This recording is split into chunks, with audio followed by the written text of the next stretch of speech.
Salve, salve, Atos Gildo!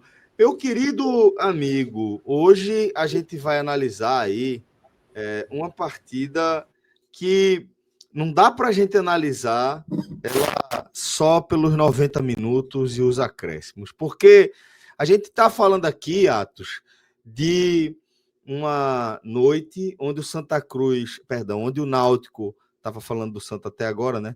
Onde o Náutico, a gente está falando aí de uma noite onde o Náutico ele empata com sabor de derrota, mas vai dormir ao final da rodada com um gostinho de vitória. Então, acho que é algo muito importante para destacar, porque o Náutico enfrentou a equipe da Ponte Preta antes de a bola rolar para Brusque e Guarani, né? Brusque e Guarani já entraram em campo cientes do resultado que tinha rolado no confronto entre Ponte Preta e Náutico, né? E em determinado momento, depois de ceder o empate nos acréscimos, então aquele resultado, um roteiro que deixa o torcedor injuriado, que deixa o torcedor de ressaca, que deixa o torcedor perdido, né? Meio sem chão. Daqui a pouco o jogo começa num confronto que também tem interesse direto do Náutico e mais uma vez, como na rodada anterior, o Náutico viu a situação ficar ainda pior. Ficou quase insustentável a situação do Santa, mas o jogo do Brusque com o Guarani foi daqueles jogos, Atos, daqueles jogos nervosos, onde tudo pode acontecer, e no fim das contas, com a vitória do Brusque, o Náutico passa, veja só, a depender de si próprio para conseguir a classificação. Então veja o roteiro que a gente está falando e que a gente vai analisar agora. A gente vai falar de muito mais do que esse empate em 1-1, como eu destaquei, com o Náutico conseguindo sair na frente ali, já na reta final do segundo tempo, cedendo o empate no apagar das luzes e vendo todo esse roteiro. Atos, meu irmão, eu acho que a gente deve começar pelo jogo, tá? Eu acho que a gente deve começar pelo jogo. Mas se você tiver outra proposta, né, fique à vontade. Mas eu acho que é importante a gente tirar da frente o jogo, porque, sobretudo, porque o Náutico está muito vivo. O Náutico, como a gente falou, depende dele mesmo. Então a gente precisa entender com o que o torcedor do Náutico pode contar para aproveitar essa oportunidade que caiu do céu. Atos, vamos falar, portanto, da história de Ponte Preta 1, Náutico 1. Fala, Celso. Boa noite também para quem está assistindo a gente aqui. Eu concordo, Celso, é bom a gente passar logo pelo jogo, que fica mais fácil. Ainda que seja uma leitura mais rápida, se for o caso, sabe? Mas eu acho que é importante a gente falar dessa partida, né? Exatamente. E essa partida, você pode começar ela pelo início da semana, que aconteceu muita coisa nessa semana. Se der, você pega até do jogo do Guarani, eu acho que ainda tem rescaldo das últimas partidas do Náutico nos aflitos, 2 derrotas, que dá para trazer para esse jogo. Mas vamos pegar a última semana. Essa última semana o Náutico bem conturbada do Náutico, né? O Náutico afastou um jogador, né? O Marco Antônio, que tem pré-contrato com o CRB, decidiu por afastar ele, acho que foi na segunda-feira, na reapresentação. O Igor Pereira, também, pelas informações de bastidores, dava conta que ele ia perder a vaga do time, né? Então ele não entrou também na partida de hoje. E o Náutico teve, assim, se não faltava mais nada, ainda veio a informação de que Vinícius tinha se machucado e o Náutico também tinha esse desfalque para a partida. E aí se soma também os zagueiros, né? Carlinhos, problema na panturrilha. Pode ser considerado até o melhor jogador do time, então é uma perda muito grande. O Matheus Silva também, né? Que é um o zagueiro que por muito tempo foi titular, que ele fazia parte daquele time base que passou tantos jogos sem perder dentro da Série C. Matheus Silva era o zagueiro titular daquele time. Aí é questão contratual, né? Ele pertence a Ponte Preta, tem emprestado ao Náutico e o Náutico não pode colocar ele em campo. Então, os desfalques eram muitos, tá? Eu ainda nem citei aqui o Patrick Alain, por exemplo, que é um outro desfalque. Paulo Sérgio também, mais um jogo que Paulo Sérgio não se coloca à disposição. Então, o Náutico ele foi, de certa forma, desfigurado para essa partida. Muitos desfalques. Se você somar o Igor Pereira aqui, que não é um desfalque, ele até entra nesse jogo, a gente vai comentar daqui a pouco, mas como ele era um dos pilares do time, ele ter sido sacado do time também, como eu disse, não vai ser considerado um desfalque, mas o time sente, né? Porque é mais um jogador a menos daquele Náutico que foi tão bem na Série C. Então, é como se aquele Náutico não existisse mais. O Náutico foi, assim, completamente desfigurado, tentando apresentar uma proposta desconhecida para o jogo. E na partida em si, eu vou passar pela escalação agora, Celso. É um costume de Hélio dos Anjos, que eu acho até meio perigoso, mas no contexto da partida de hoje, eu vou explicar o porquê. Acabou não sendo nocivo. O Hélio, o Hélio é um treinador ofensivo, tá? Todo mundo conhece Hélio dos Anjos. Hélio dos Anjos é um treinador que ele não abdica de propor jogo, não abdica de ter a bola, não abdica de atacar. Ele tem essa filosofia. E nos momentos de dificuldades, o Hélio costuma não só dobrar a aposta. Eu defino que ele triplica a aposta. Eu acho que hoje ele acabou triplicando a aposta na ofensividade. Aonde ele deixa de ter Igor Pereira e Marco Antônio, que são dois jogadores. O Igor Pereira, um cabeça de área mais clássico, um jogador forte fisicamente. O Marco Antônio, apesar de sair muito para o jogo, de adentrar muito a área, mas também é um jogador muito veloz, um jogador que, quando está bem, costuma dar muito combate. E ele opta por colocar um segundo volante como único volante em jogo, o Henderson, que não é conhecido pela pegada, não é conhecido por guardar posição, na verdade é conhecido por tentar armar um jogo, assim como um segundo volante faz, de tentar fazer essa bola escorrer por um lado, escorrer por outro, aquele passe mais curto com aquela dinâmica, sabe? Tenta dar volume no jogo.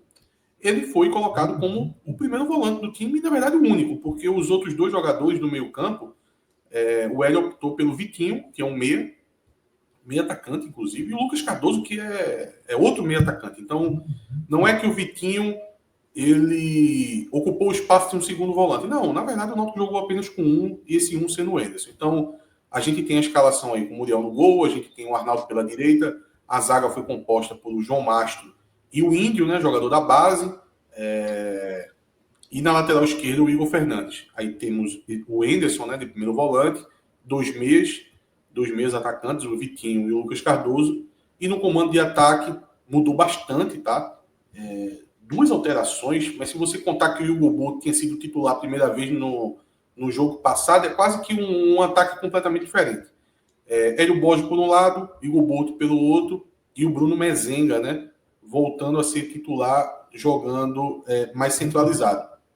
Só que o que a Ponte fez, Celso? A Ponte, que é um time que joga muito reativo, tem um sistema defensivo muito sólido e prefere jogar com base nesse sistema defensivo. É um time que procura só descer algumas vezes, muito na qualidade de Elvis, né, o seu camisa número 10, um dos melhores jogadores do campeonato, e no centroavante deles, que apesar de ser centroavante, é um jogador que ele consegue dar uma certa movimentação pelo lado do campo também, se for necessário, que é o Gé, um bom atacante, um atacante de arrasto.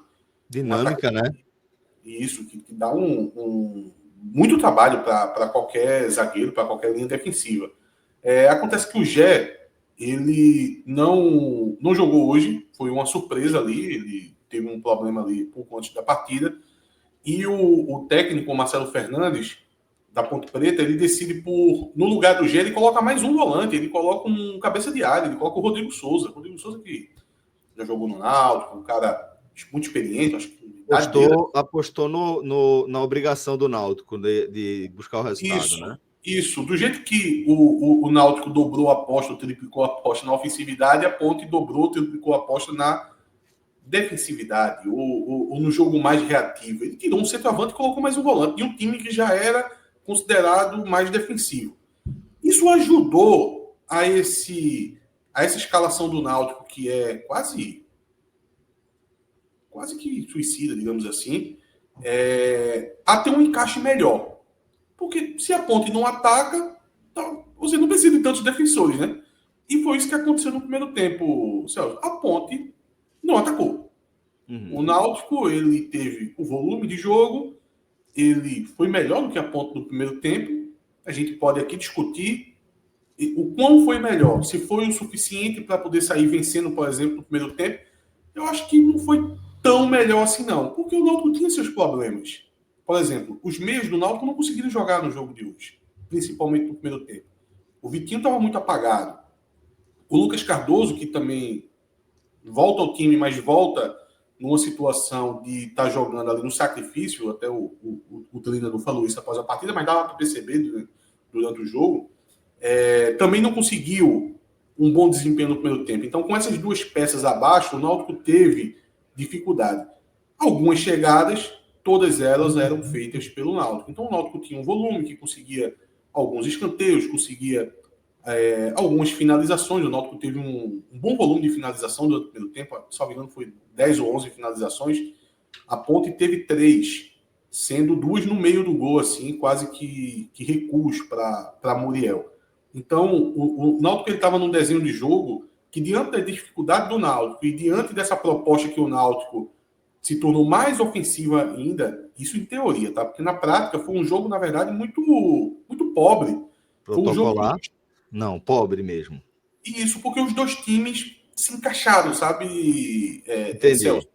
A ofensividade de um lado se encaixou com a defensividade do outro e ficou meio estático. Exato. Ficou sem espaço. Agora, as poucas chances que tinha, quem tinha era o Náutico. O Náutico conseguia fazer essas finalizações, mas nunca uma chance clara de gol. Então, o desenho do primeiro tempo acabou sendo esse. Para o segundo tempo, acontece que a Ponte Preta resolveu sair para o jogo. E rapidamente a gente nota como a Ponte Preta ela tem esse potencial preso, esse potencial que não é utilizado. Represado. Represado, pronto. Essa era a palavra que eu estava buscando. O potencial da Ponte é represado pela forma que o Marcelo Fernandes coloca o time em campo. Para o jogo de hoje, eu não vou aqui ser muito crítico, porque é um jogo que a Ponte chega com 9 pontos, tá? É muito regulamento embaixo do braço, então eu dou um desconto. Mas também não é algo que eu vá me assustar assim, com o fato da Ponte já estar praticamente com acesso, agora com essa vitória do Brusque que subiu, né? Mas chegou muito para o acesso nessa partida, que eu vou ficar também batendo palma da forma que a Ponte joga. Eu não tiro os méritos, tá? Reconheço os méritos, tá lá, subiu, o que vale é isso. Mas é um time que tem um investimento absurdo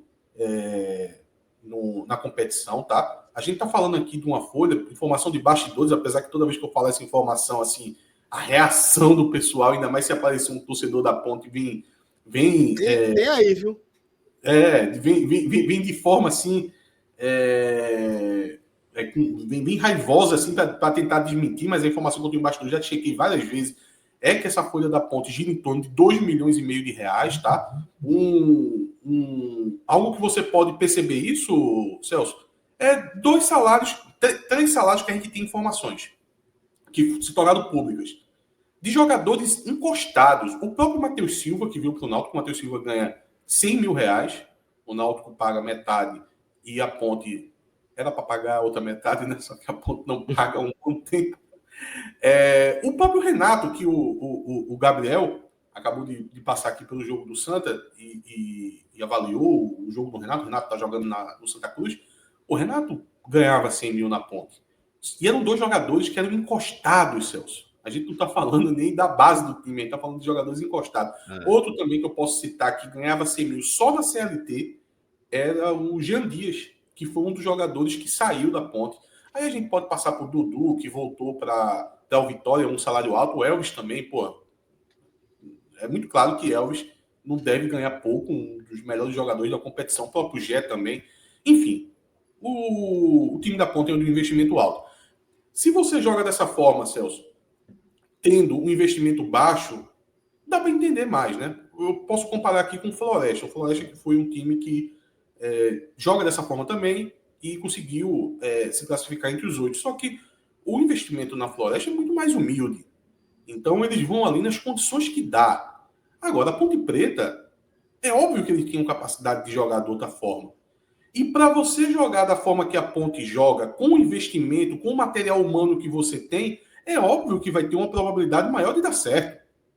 Eu só não posso ficar batendo palma, Celso, e achar que esse é o caminho das pedras para esse modelo, para essa forma. Porque quando eu for trazer para mim, primeiro que existe toda uma filosofia do clube, né?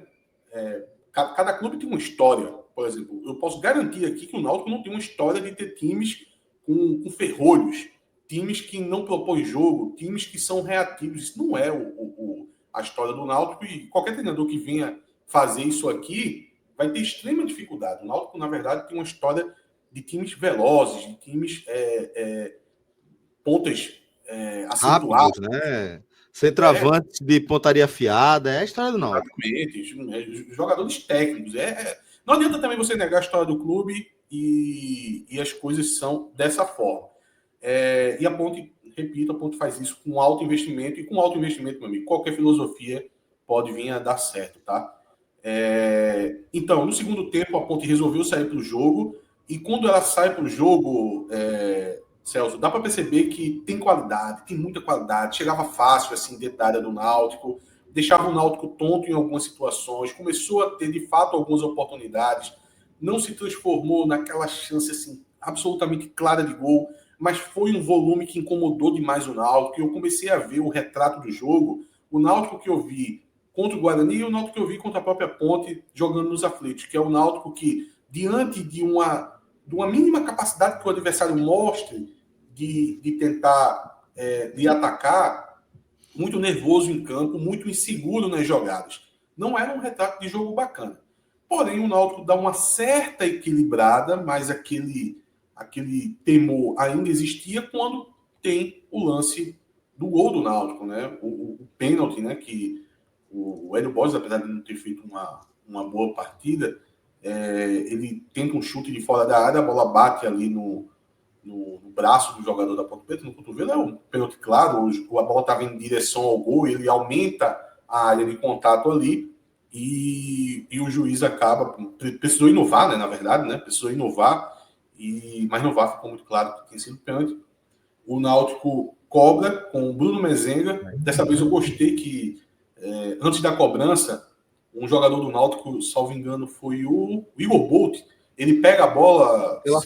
Aquela famosa desvio de foco, né? Pega a bola quando fosse bater para chamar a pressão para ele e, no fim, entrega a bola para Mezenga.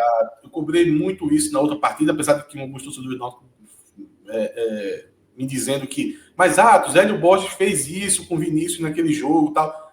Mas, enfim, o fato é que Vinícius passou 3 minutos com a bola na mão.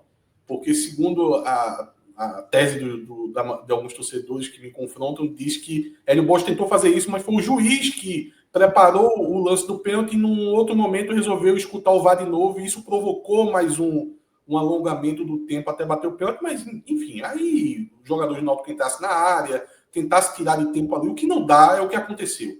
Foram 3 minutos e meio com o Vinícius com a bola na mão, a área vazia, e ele ali só deixando aqueles pensamentos intrusivos invadir a mente dele. Isso não é o determinante para você fazer ou não a cobrança, mas futebol se trata disso, né? Futebol se trata de detalhes que você tenta minimizar qualquer possibilidade de erro, né?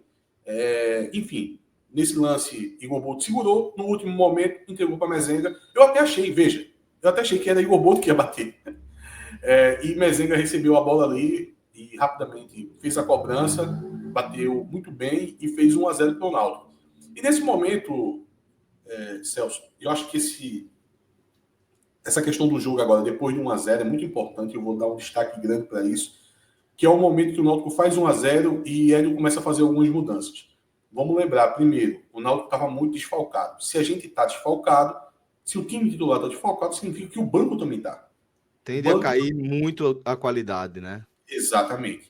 Mas se a queda do banco para o banco reserva, às vezes é cruel, né?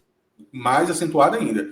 E Celso, se tinha um setor que ainda tinha boas opções no banco, era o setor de volante, e foi esse setor que o Hélio fez as primeiras mudanças. O Hélio, ele saca o Enderson, que fez uma boa partida, né, nessa postura, ele jogando único ali como volante, tirou também o Lucas Cardoso, que estava jogando um pouco ali no sacrifício, e entra com 2 cabeça de área.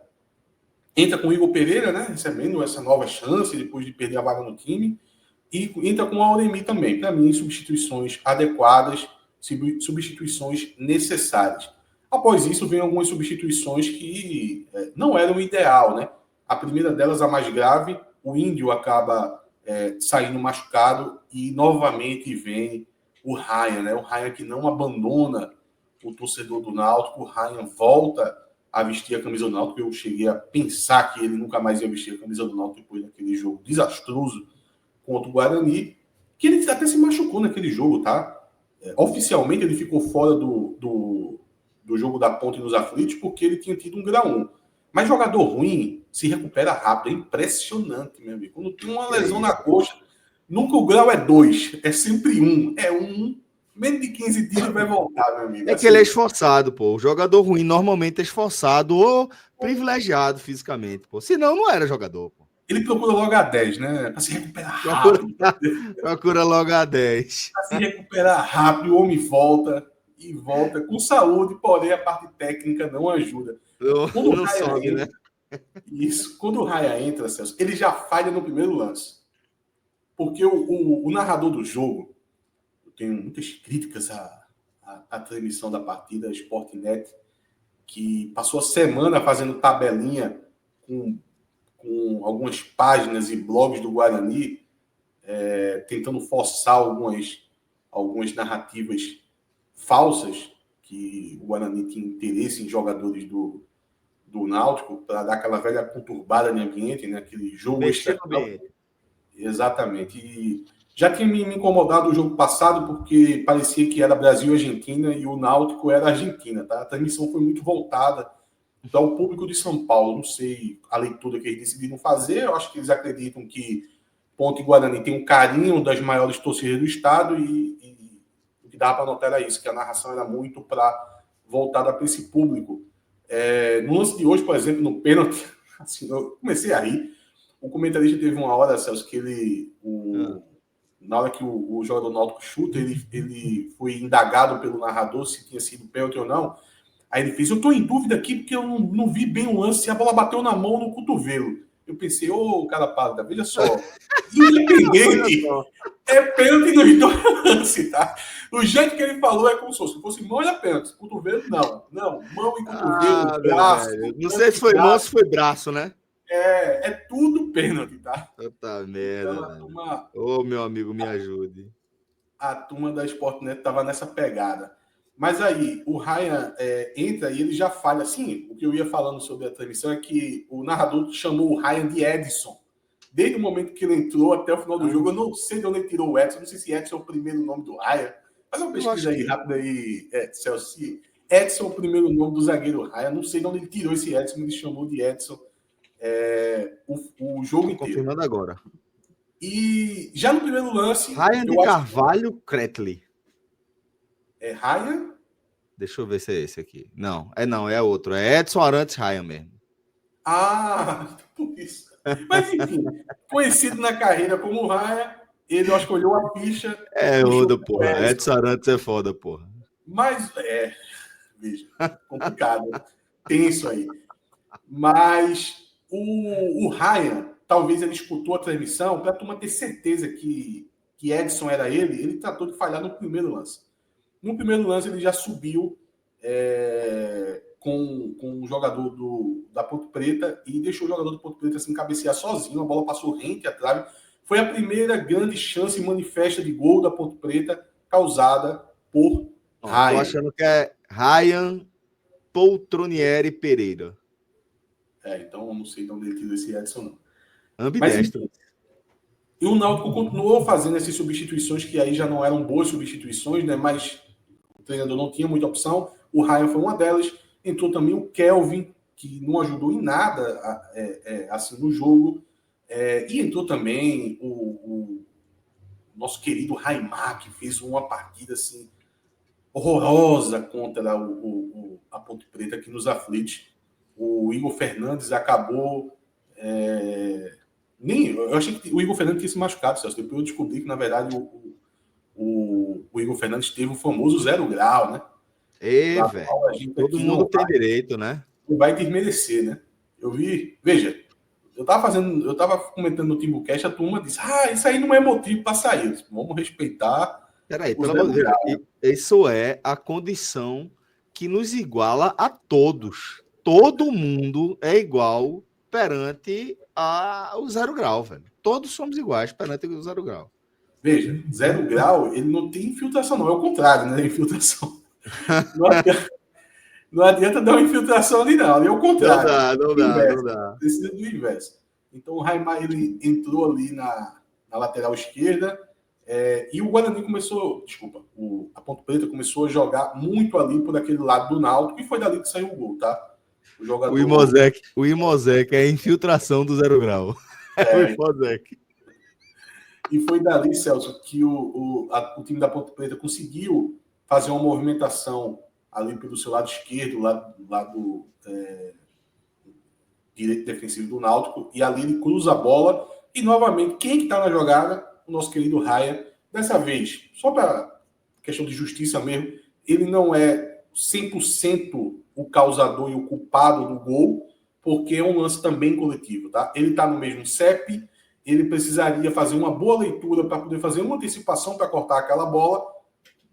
Vamos combinar que ninguém espera isso de Raia, mas é um erro mais coletivo também, posicional do time, que deixou fazer o cruzamento e que principalmente não tinha ninguém ali para poder fazer aquele corte de um jogador que é meio campista, tá? Então, um jogador que vem de trás para poder dar aquela cabeçada. Na minha opinião, uma cabeçada indefensável.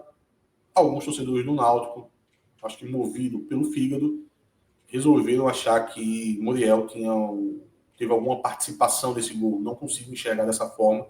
Para mim, a cabeçada ali é inalcançável. Não vejo culpa em Muriel, e a Ponte Preta empata a partida, o que é um banho de água fria ali no Náutico, né? Que estava vencendo o jogo. Era um jogo onde o Náutico não passou o carro em cima da Ponte Preta, longe disso. Mas eu acho que se tivesse para dizer assim, quem foi melhor na partida? Por pouco ali o melhor, na verdade, foi o Náutico, mesmo diante de tantos desfalques, de tanta dificuldade, e era o resultado que o Náutico precisava. Mas é aquela coisa, quando você se coloca numa situação difícil, o resultado no jogo de futebol não passa por jogar bem ou jogar melhor que o adversário. Eu destaquei muito isso em alguns momentos durante a semana, que, veja, o Náutico se colocou numa situação tão difícil que ele perdeu 2 jogos onde ele jogou muito mal. E agora não basta só jogar bem e não basta só jogar melhor que o adversário. O resultado pode ser que ele não venha, mesmo nesses 2 cenários. Foi mais ou menos o que aconteceu. O Náutico jogou melhor do que nas últimas 2 partidas. Jogou, para mim, na minha opinião, um pouco melhor do que o adversário, mas acabou tomando um empate ali perto do último lance do jogo. O gol foi aos 50 do segundo tempo, mais ou menos, mas o juiz tinha dado 10, tá? O juiz, não sei de onde que ele viu 10 minutos de acréscimo, mas ele tinha dado 10 minutos de acréscimo, então estava longe de ser o último lance. E aí, Celso, a gente agora vai para a parte que mais importa agora, né? Que após esse banho de água fria, veio o jogo seguinte, né? Deixa eu lhe perguntar, então, antes de você falar, deixa eu lhe perguntar uma coisa. O Timbucast de hoje envelheceu mal? Celso, eu não diria que envelheceu mal, porque a gente já estava muito na pegada de acompanhar. Inclusive, quando foi pro ar, já estava com o mapinha do campo do jogo do Guarani. Porque minha dúvida era se vocês tinham começado puto da vida, assim, porque, empate ali nos acréscimos, né? Mas muda, assim, imagino que seu semblante tenha mudado da água pro vinho do Timbucast para cá, né? Veja, quando eu saí, o Guarani estava vencendo o jogo, tá? Quando eu saí do Timbucast, porque quando eu me aborreço muito lá no Timbucast, é por isso que eu gosto mais aqui do 45, que o clima aqui é mais tranquilo. Porque eu me aborreço bastante lá, principalmente ultimamente, o que mais me faz me aborrecer, apesar de deve ter alguns deles aqui, são os fãs incondicionais de Hélio Borges. Eita, velho. Hélio é o que você fala que nasceu virado para a lua. Virado para a lua, exatamente. Porque eu vejo Bibi jogando, mas a turma, quando assiste, vê Pelé. E aí, no jogo de hoje, foi mais um exemplo de uma partida, para mim, bizarra, que eu tô até com vontade quando a gente for avaliar os jogadores individual, eu vou colocar a melhor nota para ele, para poder evitar problemas, né? Porque os fãs de Hélio Borges são muito fiéis ao garoto Elinho Borges. Já estão falando aqui que Hélio Borges é Messi, veja só. Mas vamos lá, agora sim, Atos. No auge. Messi no auge, né? Messi no MSN. Não é esse Messi lá do Inter Miami, não. Não. Ó, mas vamos lá, Atos. Agora vamos explicar algo que é essencial para a gente entender também, para a gente fazer a análise completa desse jogo, né? Porque a gente contou uma história até agora de um desses roteiros que a gente conhece no futebol e o que o torcedor já engole com aquele sabor amargo, já sabe que vai fazer cara feia quando engolir, né? Que é você sofrer um gol ali que muda o resultado contra você ali nos acréscimos. Pô, isso é terrível. E a situação do Náutico deixava tudo ainda mais difícil. O Náutico basicamente estava deixando escapar a chance de voltar à Série B depois de fazer, de alcançar um nível técnico inquestionavelmente acima ali da média da competição, né, da Série C no caso. E aí vem esse jogo, né, absolutamente dinâmico, maluco, né, que foi Brusque 3, Guarani 2, né, com virada, né, de um lado, do outro também, e eis que o Náutico, né, agora passa a depender só de si para voltar para a Série B. Para isso, no entanto, dá para dizer que a tarefa é fácil. Precisa vencer o Guarani fora de casa e o Brusque, que o Náutico já venceu no Augusto Bauer, né, em Santa Catarina, na estreia desse quadrangular, jogando agora nos aflitos. Então, esse é o cenário para o Náutico depender só de si. E aí, Atos, eu vou passar a bola para você agora, porque tem nuances e o Náutico, inclusive, pode dar a Deus a chance de acesso já na próxima rodada também, né? Isso, Celso. Rapidinho, só vou responder ao André. O André está perguntando se o Náutico fica em São Paulo, se volta para Recife. Deve ser uma dúvida de muita gente. O Náutico volta para Recife, tá? Volta, ninguém fica não, pô. Ninguém fica não. É muito difícil. Um sacrifício muito grande para os jogadores, para a comissão técnica, para todo mundo. Exatamente. Então o Náutico volta para Recife e lá para quinta-feira, mais ou menos sexta-feira, deve fazer a viagem. Celso, veja só. O torcedor do Náutico, ele tem que entender que ninguém sobe por dó e ninguém sobe por pena. Não adianta você ficar sentindo pena de você mesmo, que ninguém vai dizer: ô, meu filho, vem cá, tome uma vaga para você subir. Tome, você tá aí. Você tá tão choroso aí, eu tô com... Tava guardando essa vaga aqui para você. Exatamente. E tem que começar, cada vez, na verdade já devia ter feito isso há um tempo já, de engolir choro. Você sente a dor, mas não adianta você ficar chorando eternamente. E eu digo isso em relação não só às duas partidas que o Náutico perdeu nos aflitos, quanto também ao resultado de hoje. O fato é que o Náutico, como você falou, o Náutico só depende dele. Não adianta, do mesmo jeito que eu tinha que engolir o choro das duas derrotas para poder jogar contra a Ponte hoje, Celso, eu digo que 2 horas depois de eu ter sentido o empate no último momento, que eu não estou negando isso, eu sei que é dolorido, eu senti essa dor, senti essa raiva no momento que o Náutico tomou o empate, mas eu preciso esquecer depois que o resultado me dá a oportunidade de agora depender só de mim. É difícil você conseguir 2 vitórias consecutivas, porque o primeiro jogo, você tem um jogo muito difícil contra o Guarani dentro do Brinco de Ouro. E vai jogar a vida absolutamente.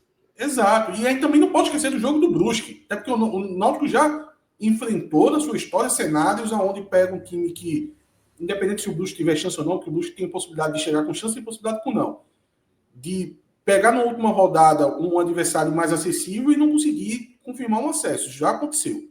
Então, são 2 jogos, na verdade. Mas qual cenário era melhor? Esse que eu tenho agora ou que eu tinha antes da rodada começar? É óbvio que o melhor está agora, mesmo com empate. Então não cabe mais você ficar tentando remoer o gol no final.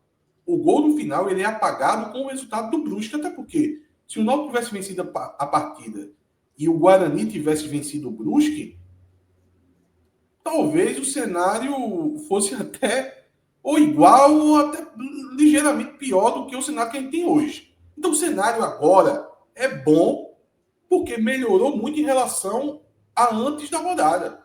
É isso que eu tenho que me apegar. O Náutico vai ter jogadores voltando, Celso. O Náutico vai ter, com certeza vai ter a volta de Vinícius. Vinícius foi uma lesão muscular, lesão de coxa, foi grau 1. Grau 1, 15 dias dá para se recuperar. Se não der para se recuperar 100%, cabe sacrifício. Carlinhos, é um jogo para sacrificar, né? Mas aonde é possível, tá? Porque agora eu vou citar um caso que, infelizmente, não cabe sacrifício, que é panturrilha. Panturrilha eu aprendi cedo que não é brincadeira, panturrilha. Se não passar o processo de recuperação, você não volta. Porque aí quando você tenta correr, meu amigo, a panturrilha... Rasga de novo. Não vai não. Não vai não, ele não vai não, como diz o meme. Não adianta. O panturrilha não é brincadeira. Tanto é que o Carlinhos tentaram fazer um cronograma de antecipação para ele jogar nesse jogo de agora e já nos treinamentos viram que não dava. Aí voltaram, vamos trabalhar para o jogo do Guarani. Eu não dou certeza que ele volte, tá? Mas existe uma janela de possibilidade aonde o Carlinhos voltaria também. A gente tem um Igor Pereira que já pode voltar a ser utilizado. Eu acho que aquela parte a imagem dele que ficou muito manchada assim no jogo, nos 2 jogos dos aflitos. Eu acho que com esse empate, ele entrou no segundo tempo, ele já mostrou mais vigor físico, e é um jogo fora de casa, eu acho que dá para utilizar, e também é um jogador que você recupera dentro do próprio elenco. Então o Náutico vai ter esses elementos. E do lado de lá, do lado do Guarani, tem uma peça assim, crucial que está fora do jogo, que é o Bruno Santos. O jogador foi expulso no lance do pênalti a favor do Brusque, por ter ali, enfim, feito um movimento ali com o braço em direção ao rosto do jogador do Brusque. E Bruno Santos é o melhor jogador do Guarani. Ele é o jogador que dá a virada de chave no Guarani durante o campeonato. Lá atrás, quando o Guarani começou com muita dificuldade, o Bruno Santos chega com algumas outras peças que chegaram no Guarani, e é através do Bruno Santos que o Guarani começa essa virada, e é o time que se classifica para essa segunda fase, para esse quadrangular, é o time muito calcado em cima do Bruno Santos. E o jogador fez gol aqui nos aflitos, né? Então, é uma peça... Lembra bem, né? Isso, é uma peça muito importante e é um desfalque, assim, muito sentido.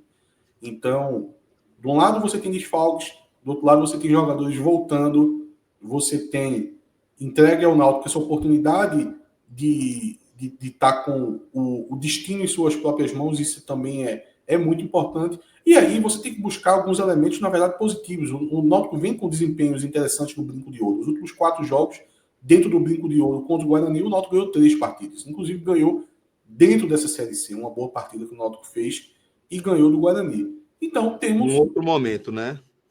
Exato. Temos um bom duelo, temos um jogo a ser jogado, temos um jogo para poder recuperar a oportunidade de trazer para os aflitos e agora nos aflitos fazer diferente diante do Brusque. Esse é o cenário do Náutico. Muito bem. Então, como pontuamos, o Náutico está com o cenário bastante aberto, né? Tem... Difícil, mas possível. Perfeito. Difícil, mas possível. O Náutico tanto pode se classificar dependendo só de si, como pode ser eliminado já na próxima rodada. Inclusive, assim, o Náutico, próxima rodada, pode ser muito decisiva, como o Atos falou, porque a depender do resultado de Ponte e Brusque, o Náutico pode enfrentar o Brusque, pode receber o Brusque eliminado, né? O Brusque já é eliminado sem precisar de nada. Então, é mais uma rodada que o torcedor do Náutico vai ter que ficar de olho nos 2 resultados, nas 2 partidas, com igual atenção aí, para saber sobre o destino do clube. Agora, meu querido Atos Gildo, vamos analisar individualmente aí os desempenhos do Náutico.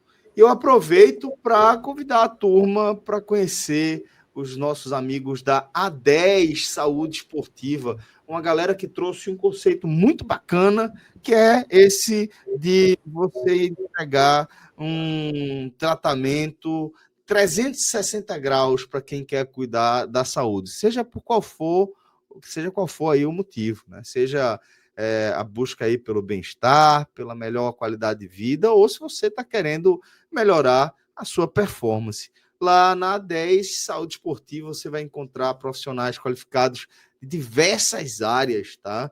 Nutrição, medicina esportiva, nutrólogos, educadores físicos, psicólogos. Então lá você vai encontrar tudo que você precisa. Para conhecer aí serviços da A10 Saúde Esportiva, você aponta a câmera do seu celular aqui para esse QR Code ao lado da nossa tela, tá? Na nossa moldura, e você vai direto aí para a A10 Saúde Esportiva. Mais uma vez, agradecendo aos nossos amigos da A10 pelo apoio, pela força que eles dão ao 45 minutos. Agora, meu Atos Rildo, vamos distribuir os conceitos para os jogadores do Náutico que empataram com a Ponte em 1-1, começando pelo goleiro Muriel. Celso, Muriel é uma análise fácil, tá? Ele não tem muita participação no jogo, fez uma defesa protocolar. Ele teve certa atividade no primeiro tempo que ele precisou jogar um pouco fora da área ali, ser uma espécie de líbero. Já teve jogos que ele não fez isso tão bem, mas no jogo de hoje ele estava bem atento nesse lance. E teve o lance do gol. Para mim é loucura achar que tem alguma espécie de falha ali. Podia ter o irmão dele na cocunda dele que não pegaria aquela bola ali. Um amarelo ali. Agora, pô. Um amarelo aí protocolar para Muriel. Irmão Becker ali, né? Um em cima do outro, fazendo briga de galo. Feita a turma falava. Não pegava, não. Certo. Então, razoável para nosso caríssimo Muriel. Vamos agora com a linha defensiva, começando com Arnaldo. Achei o Arnaldo sólido. Não teve muito jogo em cima dele defensivo. Veja, para avaliar toda a linha de defesa, eu vou sempre destacar isso. A Ponte Preta não deu muito trabalho à defesa do Náutico, tá? Então, vai ter muita questão de que o jogador não foi tão acionado defensivamente. A começar por Arnaldo, isso aconteceu.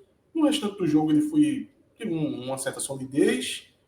Não foi um jogo que deu tantas oportunidades ofensivas para o Arnaldo. Eu vou deixar o Arnaldo aí com um amarelo sólido. Muito bem, então razoável também. Vamos agora analisar os dois zagueiros do Náutico, João Mastro e Índio. Os dois já vou avaliar os dois de uma vez, que foi muito parecido os dois, tá? O Mastro como o jogador mais referência dessa defesa, né? Já teve vários jogos como titular. Fez um jogo também que não foi tão acionado, mas nas oportunidades que foi, nenhuma falha grave. Teve uma bola ali no segundo tempo que ele poderia ter antecipado de uma forma mais efetiva. Foi aí que eu tive uma saudadezinha de Matheus Silva. Matheus Silva com certeza daria um belo de um carrinho ali naquele lance. Matheus Silva não pode ver uma bola viva que ele dá logo o carrinho ali, ele não deixa a bola para o adversário. E eu percebi um certo refúgio ali do Macho, mas nada que comprometesse o jogo dele. O Índio, no contexto de jogador da base, tendo que tapar um buraco ali, tentando salvar. De novo, o jogo também não foi tão acionado, há poucas vezes que foi, ele se saiu bem, acabou saindo machucado, depois de um belo corte, na verdade, a melhor jogada dele foi a jogada que ele se machucou. Foi um bom ataque do time da Ponte Preta. Foi exatamente o lance que eu acabei de citar, que o Macho deu uma refugada. Aí tem um cruzamento, o Índio corta, só que ele se choca ali com o Arnaldo, eu não entendi muito bem, ele saiu com a mão na posterior da coxa, mas eu vou deixar ele com amarela. A dupla de zaga com esse amarelo. Vamos analisar logo o Índio também, aliás, logo o Ryan também, que a gente já fecha aqui esse sistema defensivo. Vermelho é o pior em campo. Pior em campo? Pior em campo. Já entrou falhando. participa do lance do gol, é um jogador horrível, assim, Celso. Não tem capacidade nenhuma assim, de jogar futebol a nível competitivo que o Náutico está precisando no momento. Vale o registro também para Eduardo Granja, né, que é o diretor, apesar de ter característica de diretor estatutário, ele só é diretor do Náutico porque ele é torcedor do Náutico, mas o Náutico remunera, no caso ele, nada contra remunerar, mas muito contra a entrega de Eduardo Granja à frente desse departamento do Náutico. Ele já esteve à frente, na verdade, porque hoje em dia ele está lá só por estar mesmo, porque quem comanda o futebol hoje é dos Anjos. Mas Raia, da época dele, foi um jogador que recebeu ali o carinho dele, foi ele que trouxe. Inclusive, ele fez questão recentemente de ligar para um programa do Léo Medrado, para dizer, olha, eu trouxe algumas peças. Pronto, uma delas foi Raia. Eduardo Granja, que ganha bem, na verdade, para poder fazer esse trabalho aí abaixo da crítica. E Ryan foi o pior em campo. Já é o segundo jogo que o Náutico, o jogo contra o Guarani, o Náutico perdeu por causa dele, e hoje ele colaborou bastante para poder o Náutico sofrer um empate. É um jogador muito decisivo, de forma negativa, obviamente. Se o Náutico não conseguir esse acesso, a torcida vai ter Ryan como aquelas referências de jogador ruim assim, durante uns 20 anos, sabe, Celso? Uhum. Você sabe que, às vezes, não é um fato. Se você for minuciosamente analisar jogador a jogador, você vai ver que tem outros jogadores ali que não eram muito falados, que tinham um desempenho horrível. Mas tem jogador que fica marcado. Fica, Raya, se o Náutico não conseguir o acesso, até se conseguir, viu? Mas se não conseguir, piora. Ele vai ficar marcado como as expressões. Não vi jogador pior do que Raya no Náutico. Eu costumo dizer que tem hora, né? Se você colocar uma lupa no trabalho de qualquer pessoa, qualquer uma, você vai encontrar tanto acertos quanto erros, né? Se for lá para o escrutínio, vou procurar um erro. Tem uma hora que a pessoa vai deixar de fazer alguma coisa 100% da forma como deveria fazer. Mas tem jogador que você nem precisa botar uma lupa, né? É tanto erro que grita na sua cara, né? Não, como eu disse, ele já entrou na primeira jogada, ele já disse, olha, sou eu aqui, vocês vão ter raiva comigo. Vermelho aí, pior em campo. Igor Fernandes. Acho que Igor Fernandes ele foi vacilante no jogo de hoje. De toda a defesa, foi o jogador que precisou mais trabalhar defensivamente. Então, também tem essa questão. Ele teve que... a Ponte Preta joga muito pelo lado defensivo dele, e foi por ali também que acabou saindo o gol da Ponte. Então, vou colocar um laranja, não vou pesar tanto, não. Então, mal para Igor Fernandes. Para a gente fechar aqui, Raimar. Veja. Laranja para Raimar. Raimar é muito fraco, assim. É triste ter que ver Raimar entrando no jogo do Náutico, assim. Uma pena que Igor Fernandes não tomou o Imoseco mais cedo. Infiltração. Vamos lá, então. O Wenderson. O que é que a gente pode falar de Wenderson? O Wenderson foi o melhor jogador do Náutico em campo. Nos 2 jogos passados, ele já entrou dando impacto no jogo do Náutico. Ele entrou nas 2 oportunidades que o Náutico perdeu nos aflitos, ele entrou no segundo tempo. Ele não participou dos momentos que o Náutico perdeu os jogos, né? Ele entrou sempre para melhorar. E no jogo de hoje, mesmo diante de uma tarefa muito difícil, né? Que era ser o único volante desse time, ele mais uma vez jogou bem. O Henderson é um jogador, Celso, que assim que ele chegou no Náutico, quando ele teve as primeiras oportunidades, ele me chamou muita atenção assim, sabe? Eu fiquei impressionado. Pô, jogador de qualidade, pô. O jogador que tinha jogado no América de Natal, já pegou a época América SAF, mas o América era Série D. Aí ele foi para fora, ele veio muito no Náutico por causa de Marquinhos, né? Marquinhos Santos, que tinha vindo do América de Natal, tinha trabalhado lá com ele. Mas assim que ele entrou, em alguns jogos, eu disse, pô, esse jogador aí é diferente, esse jogador é bom. Acho que esse jogador aí tem como você até fazer um investimento aí de um contrato um pouquinho maior com ele. Só que ele entrou, assim, numa fase muito abaixo, sabe? Ele começou a não render em nenhuma oportunidade. Quando ele tinha alguma chance de ser titular, ele nunca chegou a se firmar em momento nenhum como titular. Mas quando ele começou a entrar nos jogos, ele começou a entrar muito mal. Aí chegou a lesão, ficava fora de qualquer contexto de jogo, não recebia nem essas oportunidades. Então ele teve um limbo ali muito grande. Só que eu consegui umas informações de bastidores que ele teve muito problema particular, tá? Uns problemas familiares ali, que colocou muita pressão em cima dele, de responsabilidades que ele tem com alguns familiares ali, que quando você sabe disso, você diz, meu irmão, veja só, não tem como isso não influenciar. Pô. Às vezes, naquela volúpia de você estar acompanhando o seu time, você não quer muito saber disso. Mas se você parar um pouquinho, ligar um pouquinho racional, você vai dizer, meu irmão, isso me afetaria. Né? Isso me afetaria. Como não vai afetar? É óbvio que afeta. E fiquei sabendo que ele conseguiu superar, conseguiu equalizar a situação, ficou numa situação melhor, que tirou um pouco do peso das costas dele. E ele tá rendendo, tá? Ele é o melhor meio-campista do Náutico nesse quadrangular. Então, eu acho que, veja só, ali, numa recuperação grande que, se o Náutico subir, o Enderson volta a fazer parte de um contexto de renovação. O que se eu falasse isso há 3 semanas atrás, qualquer torcedor ia achar absurdo. Mas essa retomada dele, ele tá muito nas costas dele o Náutico se recuperar dentro desse quadrangular, porque passa por ele isso. Muito bem. Fica com qual conceito? Eu vou de verde musgo. Olha aí, então verde musgo para o Enderson. E Igor Pereira, que substituiu o Enderson. Ok, eu vou colocar um amarelo para ele. Teve uma boa jogada que eu gostei, que é o Igor Pereira, que eu aprendi a valorizar no Náutico. Foi uma jogada que ele deu um carrinho e no segundo esforço ele conseguiu, ele estava caído no campo, ele deu um segundo esforço e acabou matando o que poderia ser um contra-ataque do time do Brusque. E esse tipo de jogada são os pequenos detalhes que mudam muitas coisas, sabe? Faltou isso no jogo aqui nos Aflitos. O gol da Ponte nos Aflitos passa muito por 2 vacilos consecutivos dele.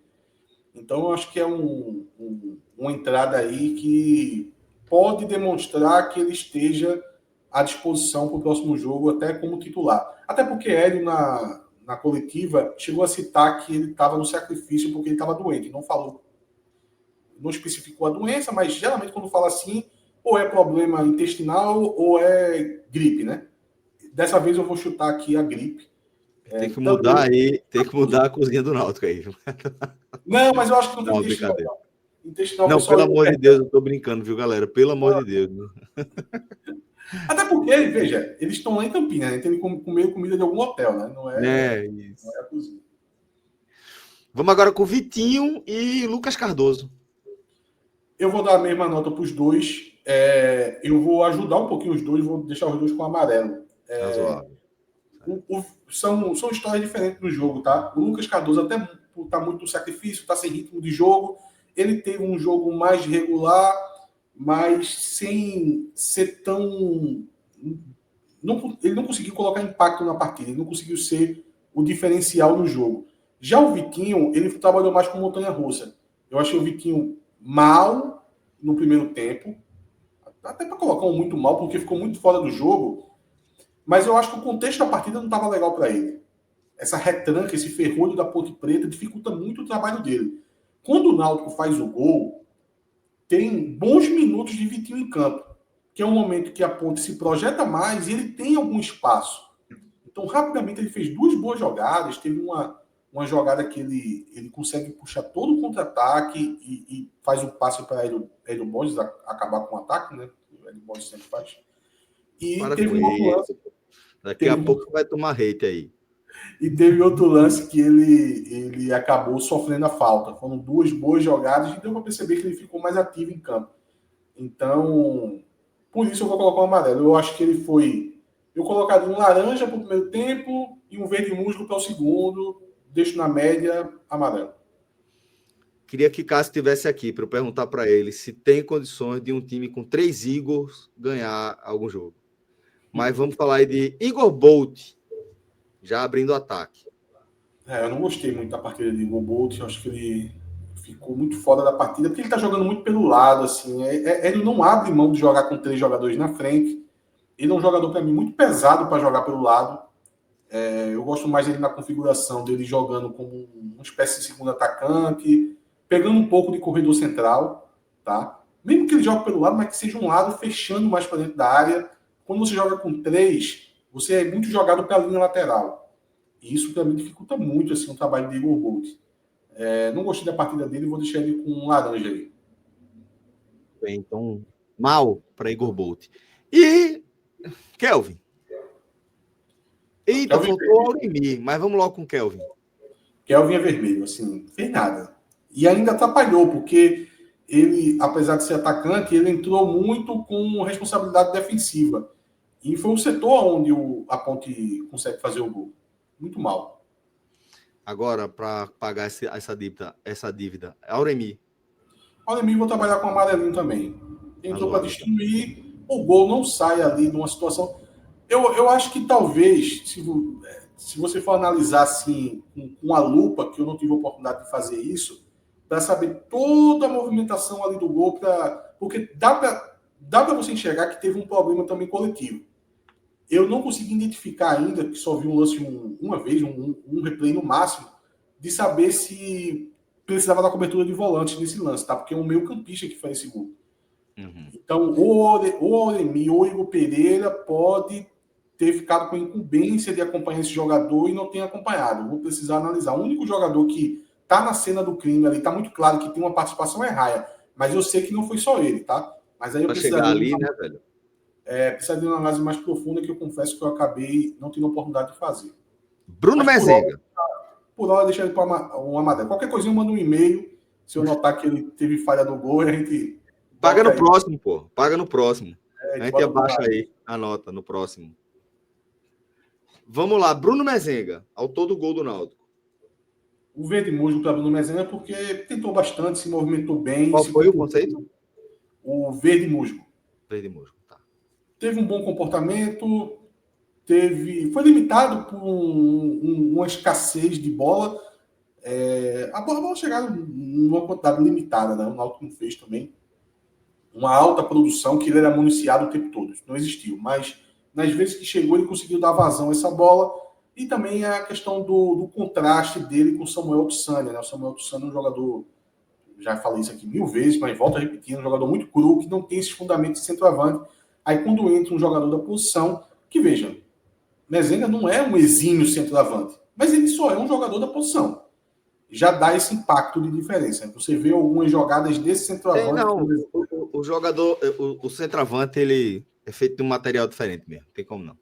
Exato, e demora para maturar, demora para você entender a Eu gosto dessa tua análise, Viciatos, que o centroavante demora uns 10 anos de carreira profissional para se estabelecer, né? Demora bastante. E até os jogadores mais jovens, que geralmente o jogador, quando ele é muito bom na posição e é jovem, primeiro que nem no Brasil ele fica, né? Ele já vai para a Europa, já é outro nível. Mas mesmo assim, ele vai passar por um momento de dificuldade. Ele não fica no auge por muito tempo, não. Geralmente ele é suscetível a oscilações grandes até fazendo você voltar a patamares muito abaixo. Pô, vamos pegar o exemplo aqui de Vitor Roque, aqui, que a gente já pode colocar. O cara chegou no Barcelona e já teve que voltar. O Endrick também, que está tendo dificuldade também lá no Real Madrid.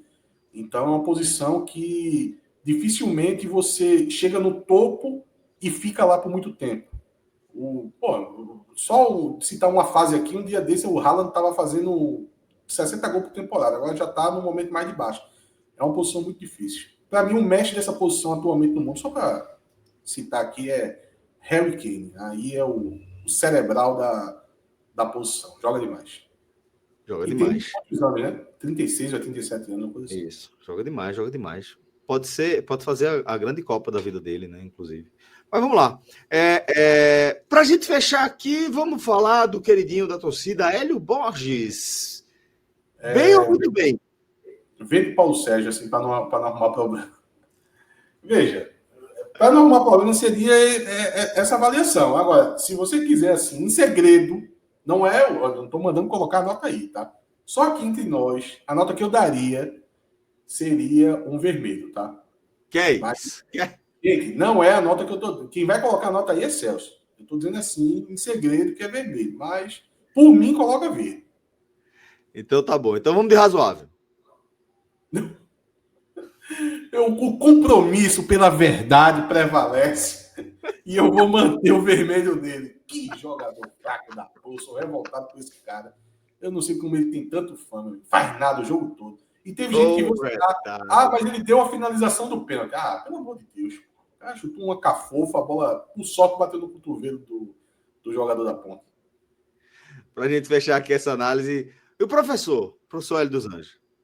Veja, diante da dificuldade que ele teve, eu colocaria um verde musgo para ele, tá? Porque eu vi muita gente, Celso, assim, é algo que está muito inerente, assim, à análise de futebol. Eu só vou registrar que isso acontece, tá? Porque não tem como você ir de encontro, que é o seguinte, a turma quer o resultado, a turma quer a vitória, a turma não quer levar gol no final. Mas a turma sempre está suscetível a, quando isso acontece, querer apontar o porquê isso aconteceu. E no jogo seguinte, se acontecer a mesma coisa, ele aponta para coisas inversas. Vou explicar o que eu quero dizer. Quando o Náutico fez o gol, aos 30 do segundo tempo, Hélio recuou o time. Aí o que é que o torcedor faz? Botou a bunda na parede e tomou o gol. Deveria ter continuado jogando, poderia ter feito o segundo. Beleza. Se continua jogando e leva o gol... O que é que ia vir a famosa expressão? Era hora de fechar a casinha. Era para fechar a casinha, jogar com a bundinha na parede. Exatamente. Eu acho que a análise não pode ser pelo que aconteceu. Engenharia de obra pronta, né? Esse é o famoso engenharia de obra pronta. Eu acho que no jogo de hoje não tinha outra coisa a se fazer. Não tinha. Primeiro, pela quantidade de desfalque que o Náutico estava em campo. Eu citei aqui, na resenha que a gente fez do jogo, que no momento que o Náutico fez o gol, o Náutico estava vulnerável em campo, porque, diferente do primeiro tempo, a Ponte estava saindo para o jogo. Não era um cenário legal para o Náutico. Se o Náutico continuou jogando do mesmo jeito, a gente poderia estar comentando ou um empate por outros motivos, por motivo de estar exposto, ou até uma virada da Ponte Preta. Ou até, vamos lá, o Náutico poderia ter segurado. Mas não é isso que fez o Náutico tomar um empate. Até porque, Celso, não dá, que tem muita gente emitindo essa opinião, não dá para ficar fazendo essa ode à Ponte Preta defensiva, que jogou os 4 jogos do quadrangular de forma defensiva, aí você diz, assim, tem que ser pragmático, o que vale é o resultado, o que vale é 3 pontos.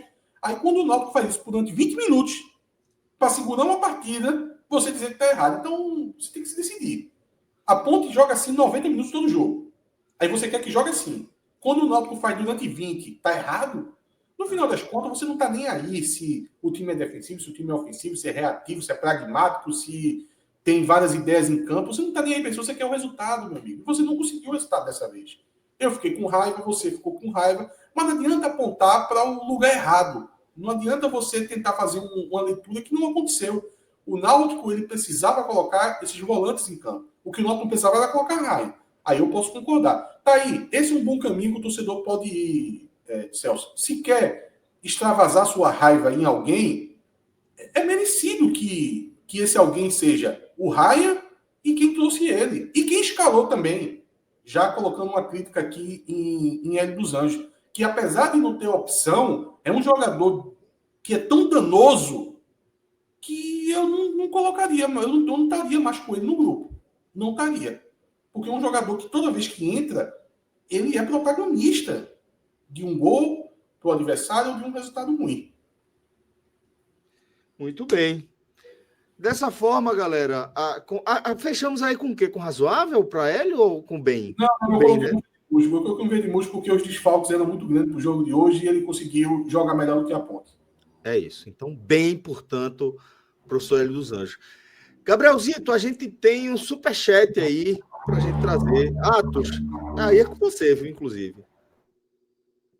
Marcos Afonso tá fazendo aqui uma acusação, aliás, uma ameaça. Vou fazer o corte de você odiando o Timbucast. Aí é com você, viu, Atos?